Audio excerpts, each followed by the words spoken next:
the Chapter 2 review video for pre-calculus, and started up here with the vocabulary. Degree of a polynomial is the highest degreed term determines that. So if the highest degreed term is 5, then it's a 5th degree polynomial. For a monomial, and there's more than one variable, you add those exponents together to get the degree of the monomial. The number of roots, at most a cubic can have 3 roots. It has to have at least 1 because we know that cubic has to go across the axis somewhere, okay, because of the way it's drawn. And then like for a quartic, at most it has 4 roots, and it can have 0 roots because we can raise it up, all the way to where none of the quartic is intersecting the x-axis, or ever will. 0 of the function, that's the x-intercepts we're looking for. And the rational roots theorem is the theorem that takes an infinite number of possibilities and makes it a finite list based on the factors of the constant and the factors of the leading coefficient. Okay. So I'll do this on a separate sheet of paper. I didn't leave myself enough room on the actual review worksheet. So this is actually number 3. Countdown, sorry. We have x squared minus 3x minus 18 over x squared plus 9. And to find the zeros, if they exist, means that the zeros can't exist in the denominator of the fraction because division by 0 is undefined. So if we're going to find the zeros of a fractional equation here, they're going to be from the numerator.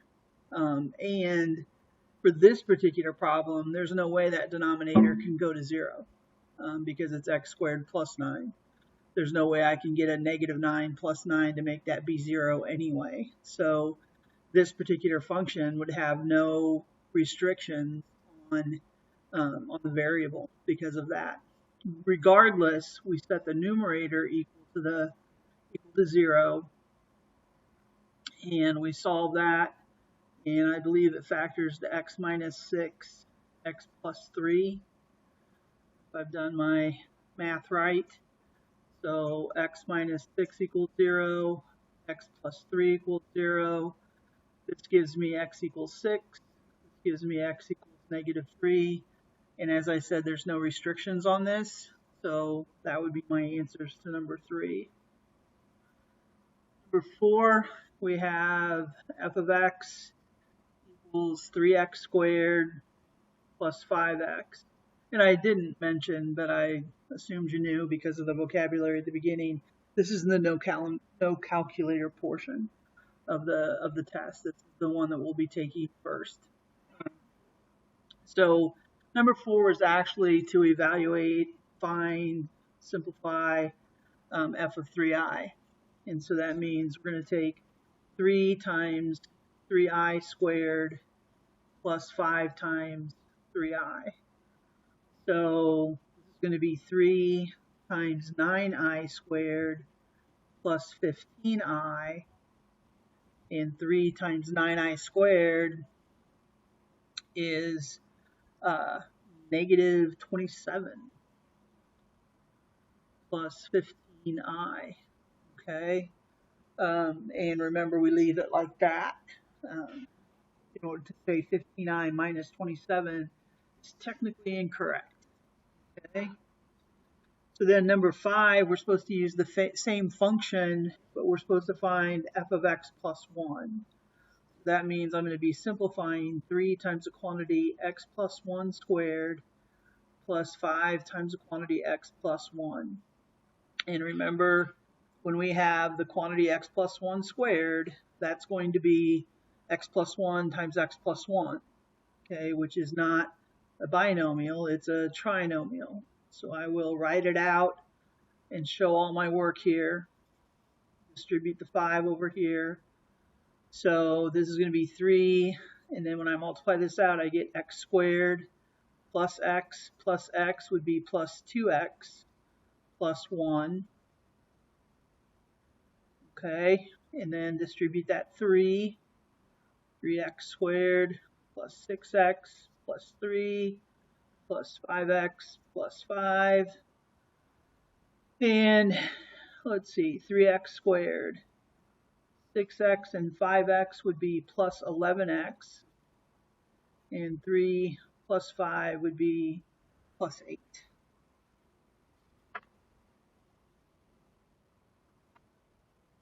Okay, number 6 says that if we have the polynomial p of x equals 3x cubed plus kx minus 2, okay, and we know that negative 4 is a 0, we're supposed to find the value of k. The easiest way to do that is with synthetic division. I believe anyway.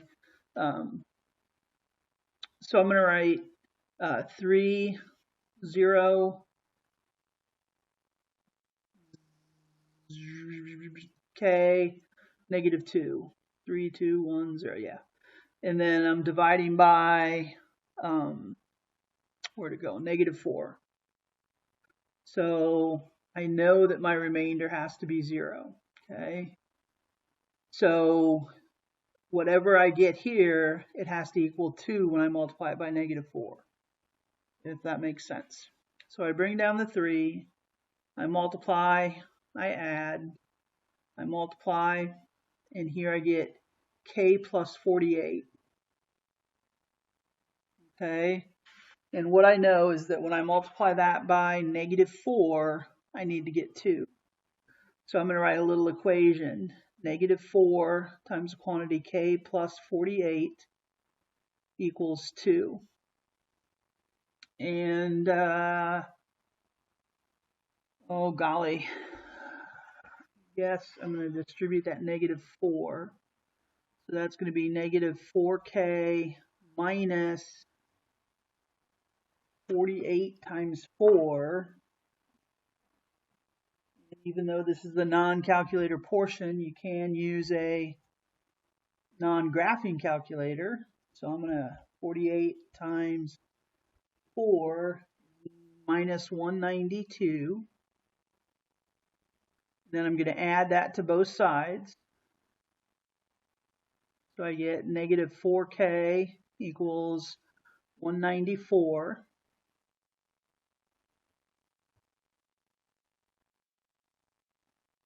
And I get that k is negative 97 over 2. I did my math right. And that actually came out pretty ugly. I would imagine that on the test, I didn't make it up myself. Obviously, I made this one up myself, perhaps, and it did not come out particularly nice. Okay. Sketch the graph of number 7.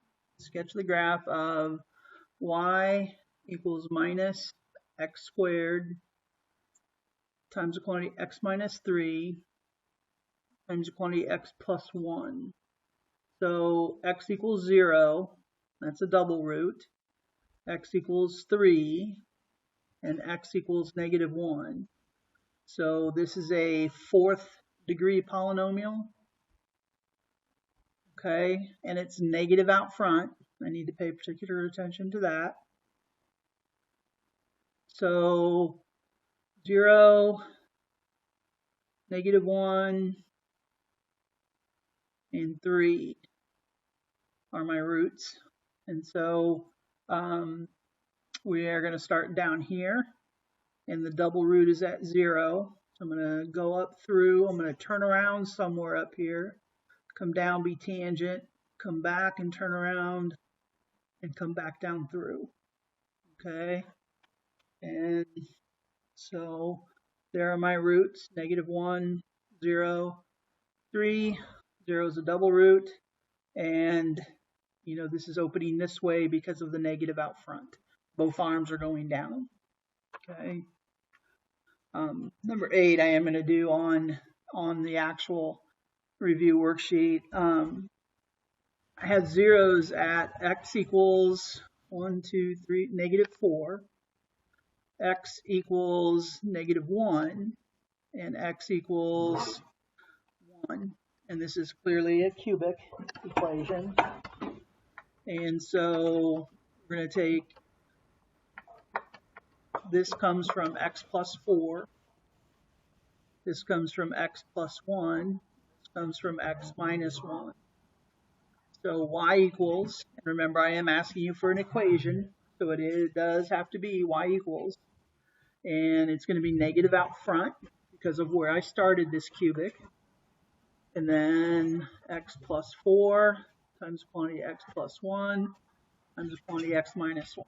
And again, I don't want you to multiply that out. That is my answer. That just makes it easier for me to grade and less work for you. Okay, so do not multiply that out.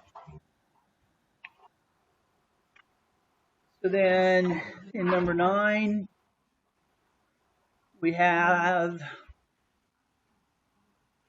the function f of x equals x to the 4th minus 3x squared, 3x cubed minus 4x squared. And we're supposed to factor, graph, and state all the zeros. Well, thank goodness they made there be a greatest common factor of x squared. So that leaves me with x squared minus 3x minus 4. And thank goodness that factors. So my roots are all rational. That factors to x minus 4 times quantity x plus 1. And so my zeros are x equals 0, that's a double root, x equals 4, and x equals -1. And I just draw the graph. 0, 1, 2, 3, 4, and -1. And 0 is the double root. And it is positive out front, and it's a quartic. So I'm going to start up here. I'm going to turn around, be tangent, come back down, turn around, and go back up through. And look something like that. Okay.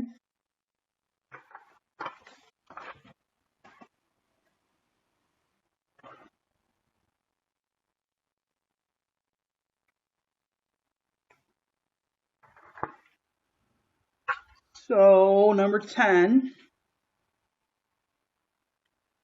we have the equation 5x cubed minus 2x squared plus x minus 2 equals 0. And we are supposed to find the sum and product of the roots.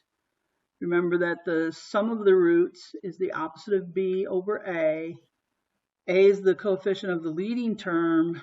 B is the coefficient of the second highest degree term. And it has to be there.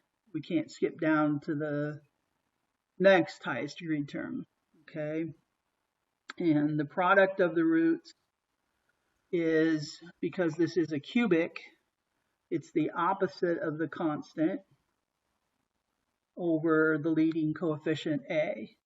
And again, because it's a cubic, we put that negative in there. For odd degreed functions, the product is negative c over a.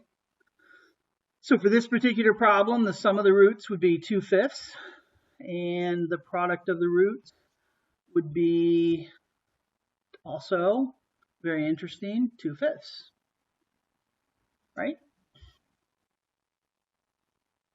somewhat boring. I wouldn't expect that. Number 11, find a cubic equation with integral coefficients. That means the coefficients are integers, not fractions. And with the roots 2 and 1 minus I. Well, if 1 minus I is a root, then 1 plus I is a root. And the easiest way to do this problem is to take these two imaginary roots, conjugate imaginary roots, and write the equation of the quadratic, and then multiply that by x minus 2. Okay? And that's what I'm going to do. So, to write the equation of this quadratic, the sum of the roots, 1 minus I plus 1 plus I, is 2. The product of the roots, 1 minus I times 1 plus I, is 1 minus I squared, oh my gosh, which is 2. Okay, so the sum of the roots, the opposite of b over a, is 2 over 1. And the product of the roots, c over a, is 2 over 1. So a is 1, b is negative 2, and c is 2. So I think I've said that like 58 times. And our quadratic is x squared minus 2x plus 2. And I need to multiply that by x minus 2. And that's going to equal 0 or y or f of x or whatever. And you do have to multiply this out. This isn't one we're going to leave like this. So we get x cubed minus 2x squared plus 2x minus 2x squared plus 4x minus 4. So x cubed minus 4x squared plus 6x minus 4 looks to be the culprit when I multiply that out and add like terms. And then our last question on this portion of the test involves the rational roots theorem. Number 12, we're supposed to solve 2x cubed minus 7x squared equals 19x minus 60. And I said that prematurely. I assumed it involved the rational roots theorem, but we do know how to factor by grouping, which is not going to work in this case. We also know how to factor if it is of the quadratic form, and that also is not going to work in this case. So we get it set equal to 0, 2x cubed minus 7x squared minus 19x plus 60, and plus or minus 1, plus or minus 2.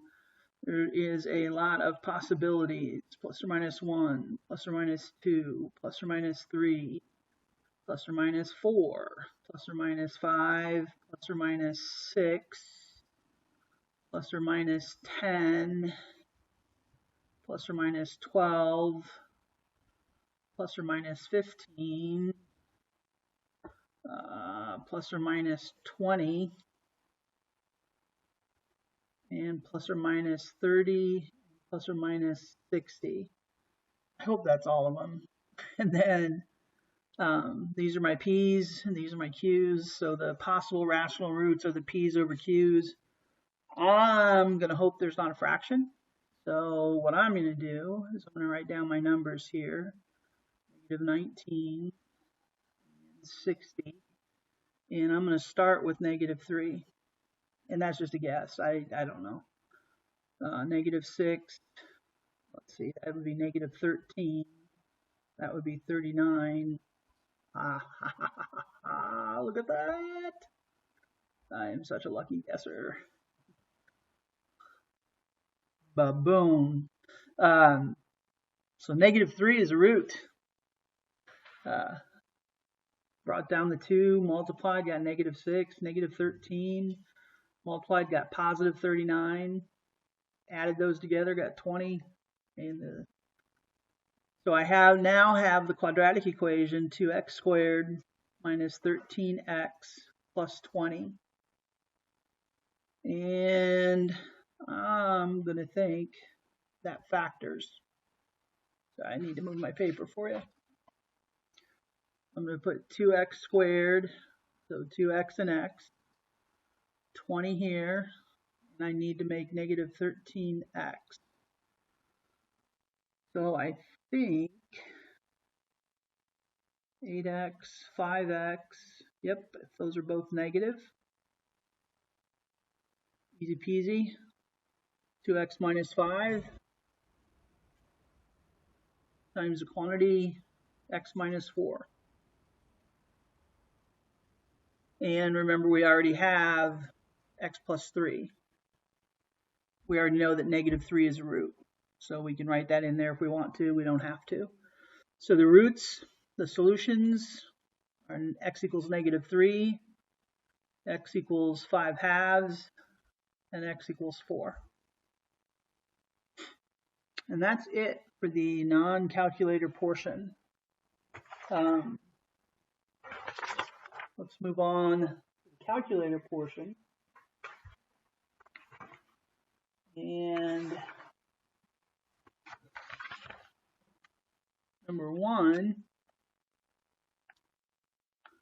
we have the function g of x equals 2x to the 4th minus 9x to the 3rd plus 2x squared plus 9x minus 4.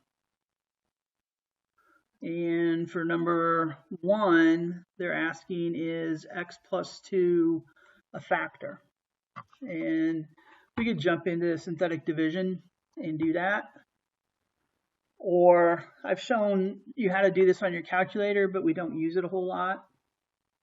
I'm just going to plug that into y1, 2x to the 4th minus 9x to the 3rd plus 2x squared plus 9x minus 4. And I don't know if you recall, but if you go to second trace, which is calculate, that very first option will calculate any value I want. Okay, so I hit 1 or press enter. And then I plug in, I want to check x plus 2, so that means x equals -2. So I just type in -2. It appears down there in the bottom left portion of my screen. I hit enter, and if y is 90, if y is 0, I have a root.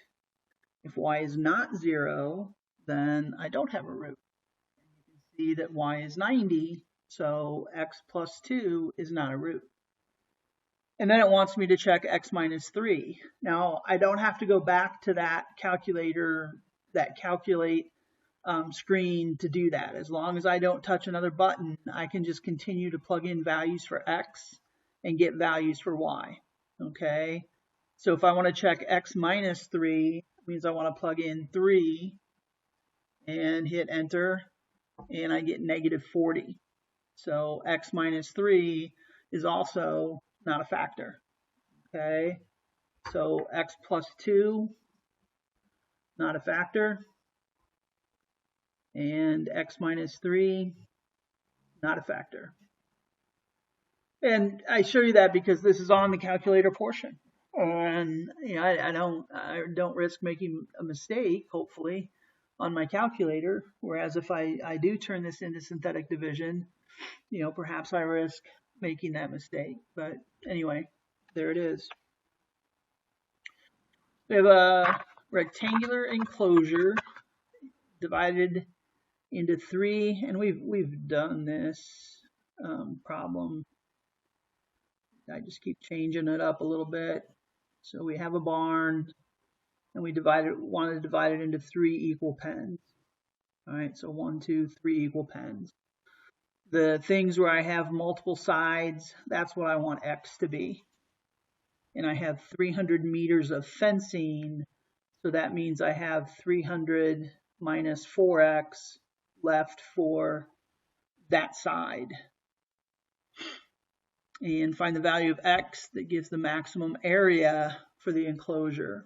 So A of X is going to equal X times the quantity 300 minus 4X. Since this is a calculator problem, I do not have to multiply that out. I can actually put that into Y1. Let me clear that and clear that. I can put that into Y1 as X times the quantity 300 minus 4X. And let's see. I think my domain is going to go up to like 75 maybe. So this is where we need to customize our window. So I'm going to do negative 50 to 100 for my domain for the x-axis. And I'm going to have it count by 5. And I'm going to do negative 100 to 800 and have it count by 50. And my x-axis looks good. I don't know if you can see that. I should probably change the color. But my maximum is still up here somewhere. So I need to make that part of it bigger. So I go to my Y max and I make it 1800 and I have it count by 100. And still not tall enough. Okay, so go back to my window and I'm going to make it 2500. Leave it by count. Still not tall enough. This is a huge structure. Window. I'm just going to go all out and put 5,000 in there. Oh my gosh. I am so close. Window 8,000. There it is. Okay, and then, we go to second trace, which is calculate. We want to calculate the maximum, so that's 4. And I give it a left bound, and I give it a right bound, and I come back and try to hit it right on the top. And I get that X equals, you can read it there as well, maybe 37.5, and Y equals 5625. Okay.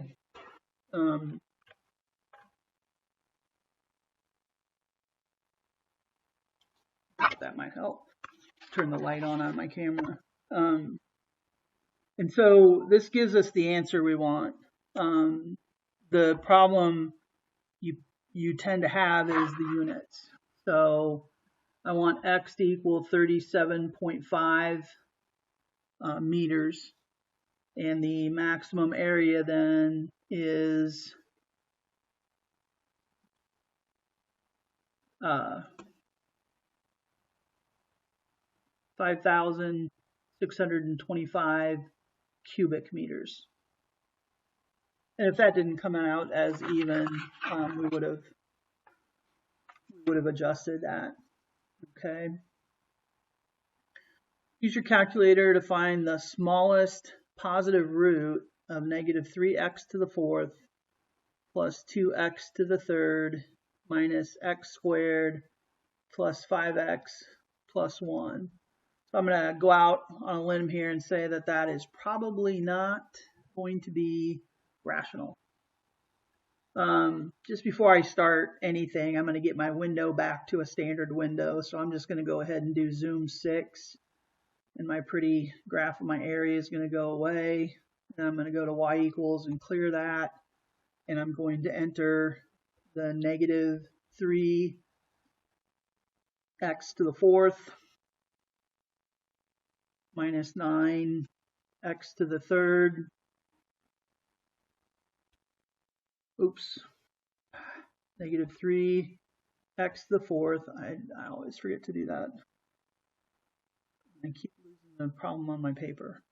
Negative 3x to the fourth plus 2x to the third, x to the third, minus x squared plus 5x plus 1. Let me double check that. I think that's right. I hit graph. And really think that this is on the other side of the axis. Okay. What I was pointing to, getting rid of that glare over here, I think that's on the negative side of the axis, but I want to make sure. So I'm going to do a zoom box around it. I'm going to draw my box to include both of those zeros. Don't need it quite that big. So I'm just going to draw a box around both of those zeros, hit enter, and I can clearly now see that's a negative root, and I want the smallest positive root, so it's going to be that one. So second trace, which is calculate the 0 this time, and I have to give it a left bound, which is going to be above the axis. So I'm actually going to give it right there. A right bound, which is below, and then a guess.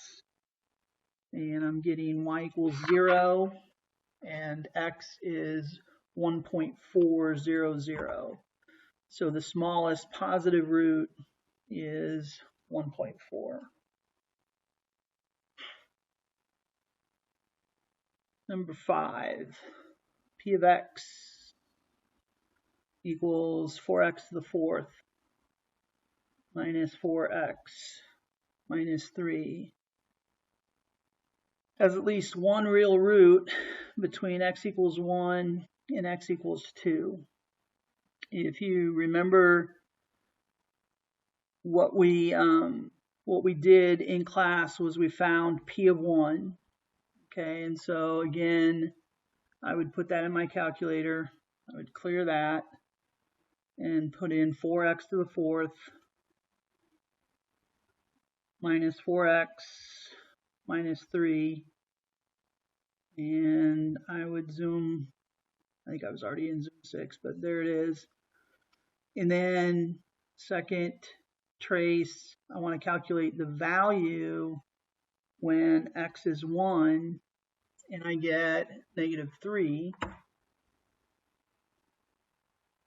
And I want to calculate the value, sorry, my papers are not cooperating with me today. I want to calculate the value when x is 2, and so I just type 2. Remember, I don't have to go back and do all that stuff again, and I get positive 53. So p of x must cross the x-axis between 1 and 2 because p of 1 is negative and p of 2 is positive. So had to cross the axis there. Okay. And then it says, then use your graphical calculator to find each root of p of x equals 0 to the nearest tenth. So in other words, they don't want that. Now they want me to find this root and this root on my calculator. So I'm actually going to go to zoom 4, zoom in on that a little bit.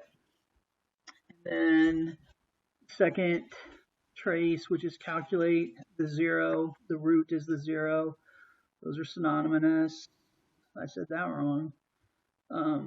There, and a guess, and I get negative 0.61. And then I go to find the other one. So second trace, calculate 0. Now my left bound is going to be below the axis. So I'm going to say here, my right bound's above, give it a guess. And I get 1.1 0.18.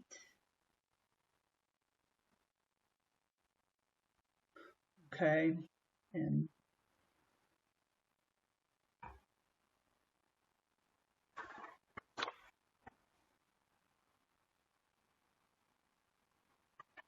all right, number 6. Determine whether the graphs of the two functions intersect or are tangent. X to the 4th minus 3x cubed, y equals 2x minus 6. So if I go to my graphing calculator and I put into y1 x to the 4th minus 3x to the 3rd, and then in y2 I put 2x minus 6, and then I hit graph. It's pretty clear that they intersect. They're not tangent. What I'm wondering is if I was supposed to ask you to find those points of intersection. We're using our calculator, calculate intersect, which is 5, and all I have to do is get my cursor close to that point of intersection, hit enter 3 times. So that point of intersection is at 1.26, comma, negative 3.48. And then the other point of intersection, second trace, which is calculate, again, calculate the intersection. So that's 5. And all I have to do is get my cursor close to that point of intersection and hit enter 1, 2, 3 times, and I get 3, 0. Obviously not tangent. They do intersect, but they are not tangent. Okay.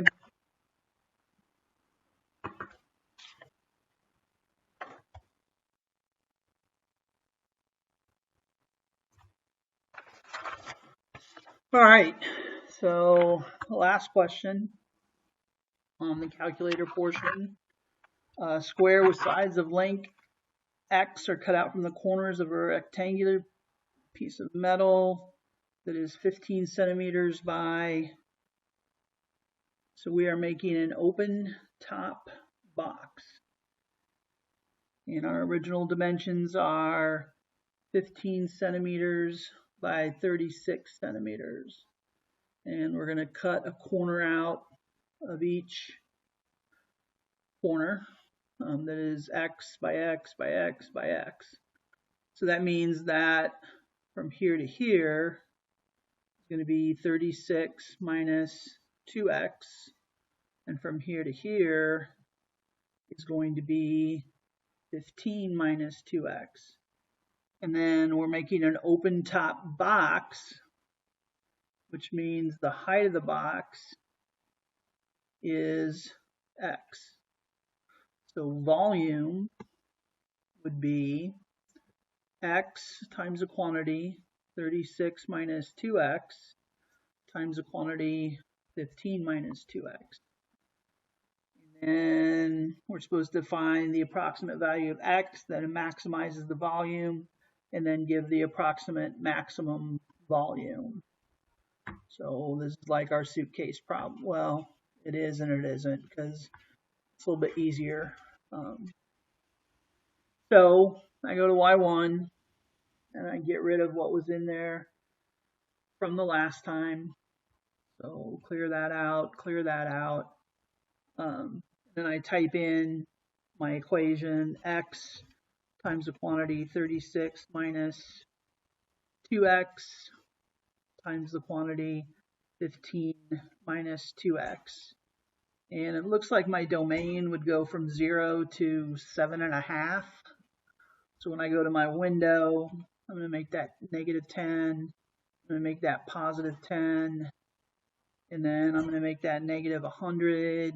And I don't know, I'm going to start at 1,000 and have it count by 25. And bingo. Wow. That was a lucky guess. Um, wow. Lucky guess. So anyway, now I want to go to calculate the maximum. And so I come up here and I give it a left bound. Sorry. I give it a left bound. I sneak it over and give it a right bound. I sneak it back. Maximum is hopefully. I get x equals 3.28. And we are in centimeters. And the volume would be 814.99 centimeters cubed. Okay, and that is all of it.